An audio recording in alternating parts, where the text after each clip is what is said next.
আসসালামু আলাইকুম ভিউয়ার্স, আশা করি সবাই ভালো আছেন।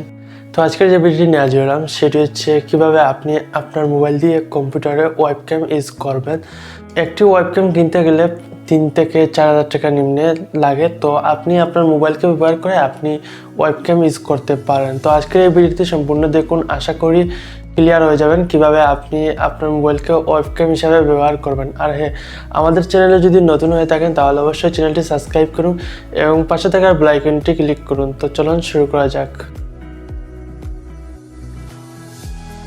প্রথমে আপনি আপনার কম্পিউটারে ড্রয়েড ক্যাম ফর পিসি এটি আপনি ডাউনলোড করে নেবেন। তো আমি এই লিঙ্কটি ভিডিওর ডিসক্রিপশন বক্সে দিয়ে দেবো, সেখান থেকে আপনি এই অ্যাপসটি আপনার কম্পিউটারে ডাউনলোড করে নেবেন। তারপর আপনি ইনস্টল করে নেবেন। দেখেন অ্যাপসটি ইনস্টল হয়ে গেছে। তারপর এই অ্যাপসটি আপনি আপনার প্লে স্টোর থেকে আপনার মোবাইলের এটি ডাউনলোড করে নেবেন। তারপর আপনি অ্যাপসটি আপনি ডাউনলোড করলেন, অর্থাৎ আপনার কম্পিউটারে অ্যাপসটি ডাউনলোড করলেন, তারপর আপনার মোবাইলে অ্যাপসটি ডাউনলোড করলেন। ডাউনলোড করার পর আপনি আপনার অ্যাপসে এন্টার করেন।